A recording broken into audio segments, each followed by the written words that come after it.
I can tell you this. Trade Dak. Just put him up for the trade. Guess what? Every team in the league be after him. Yeah. Every team in the league. Dak is a winner. Dak is a great person, a great leader. I know him. I go up there all the time. C.D. Lamb, quiet guy, leader. Hey, he wants the ball. He's Jerry Rice. Hey, just give it to me. I want it. And so how do you not keep those guys together? Now, to give y'all some context, because it's about to be painfully clear that the national media talking heads aren't going to properly do that. It's about to show y'all just some horrendous journalism taking place on Speak in just a second with the way that they twisted this headline from Charles Haley. Charles Haley there was essentially daring the Cowboys to make the mistake of trading Dak Prescott. That's why he said, I don't really see how you break this thing up right now, because you have two guys in place that should be there. Now, pay attention to how Speak dressed this up. Dave, you covered the Cowboys for 10 plus years. You were there with me when Dak Prescott got drafted. We were working for the Cowboys together. So when you hear Dak Prescott takes, these are not ignorant takes you see on social media. These have a lot of expertise over nearly a decade. So Dave, nobody better to ask this question to. Now, I'm gonna keep it a buck. That kind of sounded like a shot at people like myself, and I wouldn't be surprised. I'm sure y'all feel the temperature burning beneath y'all bums, but wait a minute, Emmanuel Acho. You're the last person that should be talking about someone's credibility, especially given the fact that you literally told us just this past January that you don't mind perpetuating fake stories as long as it leads to bigger brand deals. Or you think we all forgot about how you perpetuated a fake story about Caleb Williams that was originated by one of those troll accounts on Twitter, and then you explained it away by saying, oh, I posted that news or I perpetuated that news on the Lee Series website and TikTok, so it wasn't hurting anybody. Knowing that you have a platform and knowing that people are going to think that the things that you're reporting are credible. I'm glad you brought credibility up. Now, I'm going to spare you guys, and we're not going to go in too hard on this whole Speak segment because the whole thing is cap.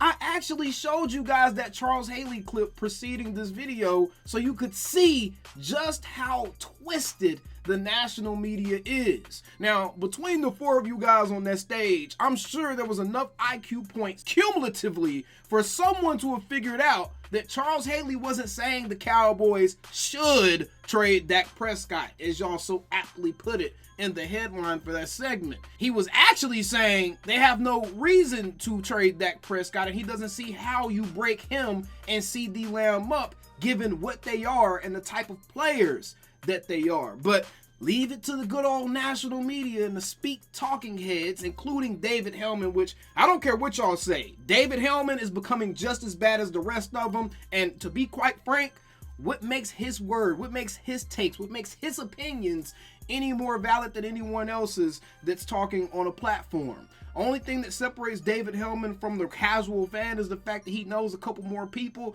that can tell him some inside information about what's going on in that building. But here's the thing. Here's the very scary thing about new media for these national media talking heads. We're much more accessible. People are starting to tell us the very same rumors that you guys are hearing. And to be quite frank, Emmanuel Acho and David Hellman, y'all haven't actually worked in the Cowboys building in some years now. Especially you, Acho.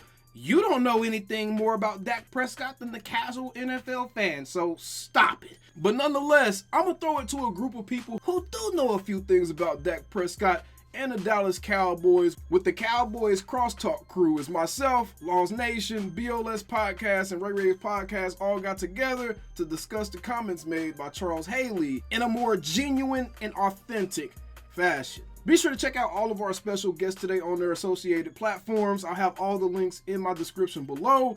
Without further ado, let's get into some actual ball talk. What is going on, everybody? We are joined by some very special guests today. We have Law Nation Sports in the building, BLS Podcast in the building, and Ray Ray's Podcast in the building. And we are all here to talk about the comments made by Cowboys legend Charles Haley. Now, the reason that I want to kind of discuss this with you guys is, for one, I want to see if everyone kind of received these comments the same way that I did. And two, we know Charles Haley don't bite his tongue, man. Right, Charles Haley gonna say exactly what the hell he want to say, bro.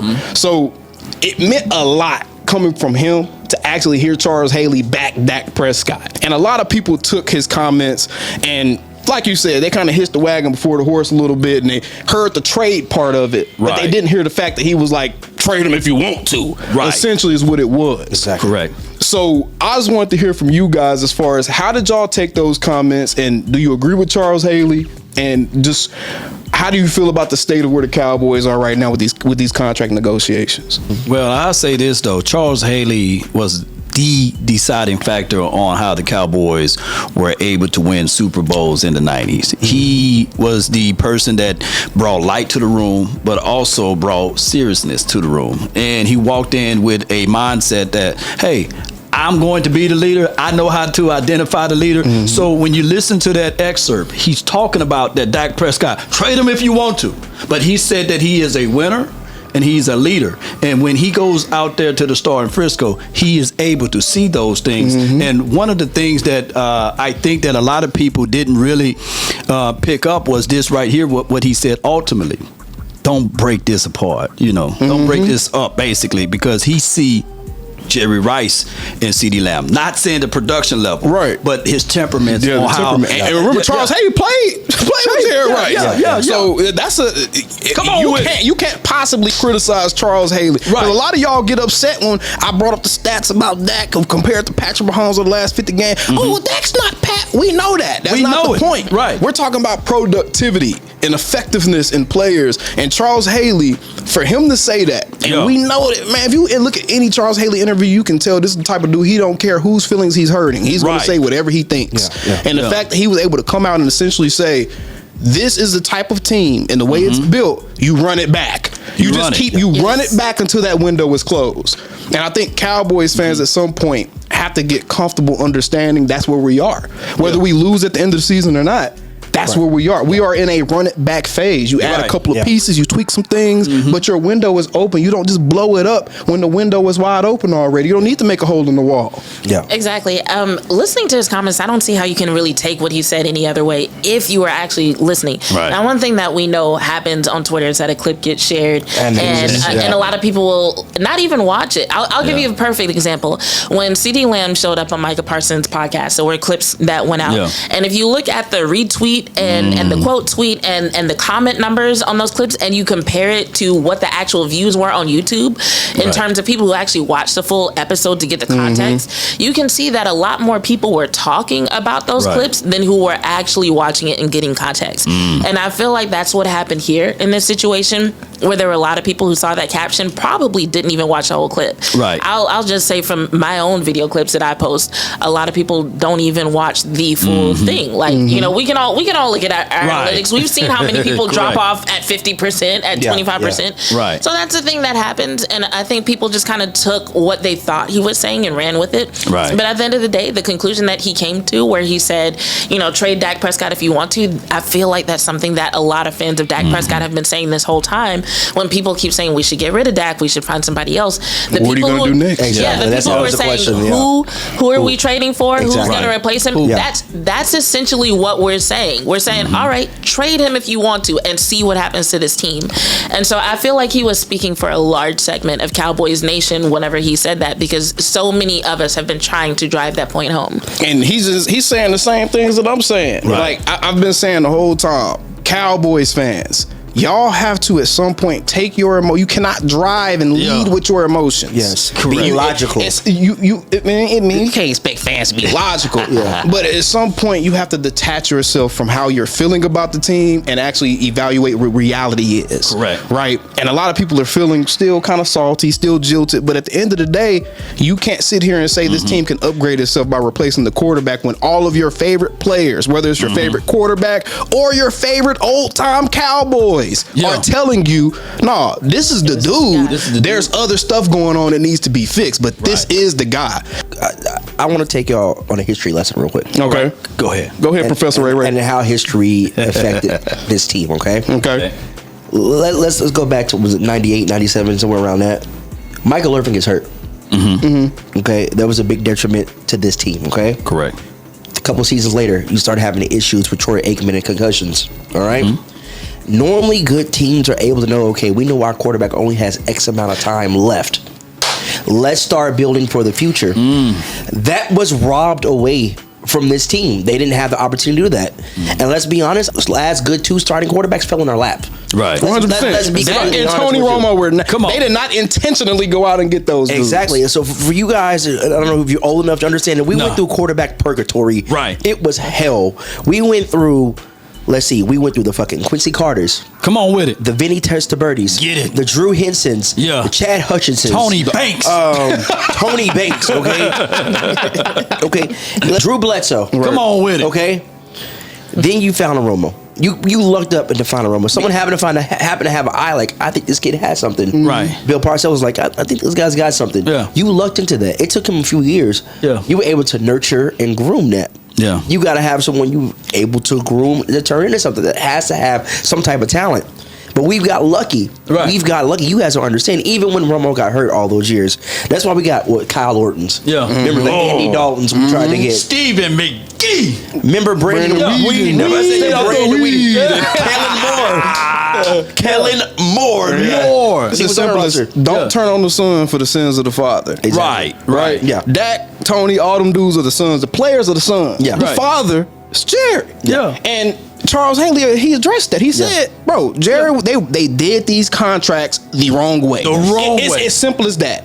They did the contracts the wrong way. They backloaded them, and now it's time to pay the piper. And they dragging their feet because they trying that. Who wants to pay a big ass bill? I mean, Jerry essentially said the same thing, but he backpedaled. If you look at some of those press conferences that they had pre-draft, where all the media showed up to talk about the draft, and then Jerry just all of a sudden started talking about the salary cap. What was he saying? He was saying things like, "Oh, well, now we have this salary cap, and it's an issue. And, you know, now we're having to pay for this, and now we're having to do that." And he didn't come out and say it, but you could tell that there were decisions that they regretted.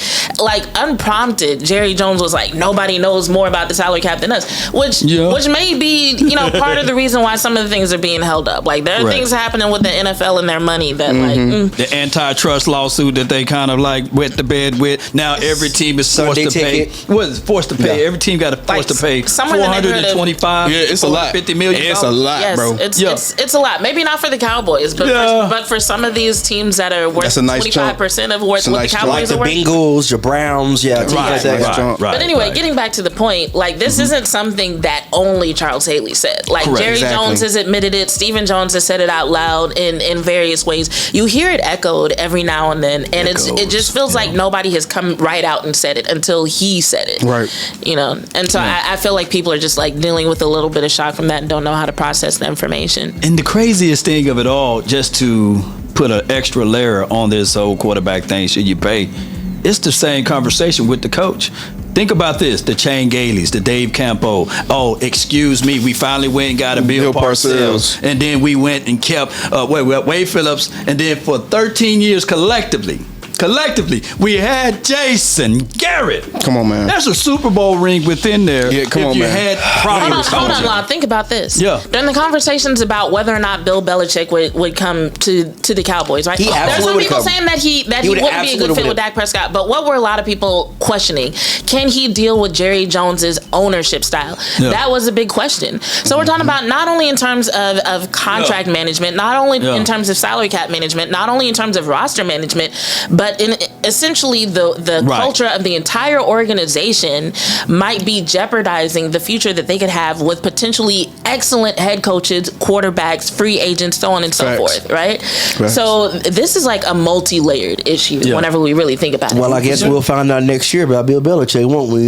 Yeah, and the craziest thing is, since 2021, I think Mike McCarthy is right behind Andy Reid in all-time wins, you know. Yeah, Mike McCarthy is one of the better coaches out there. It's crazy that they want to get rid of the dude. The thing about sports is there's no guarantees. Yeah. And I think fans hurt themselves the most when they feel like there's a way to guarantee some level of success. Right. When at the end of the day, there just isn't. There's so many variables. There's so many variables.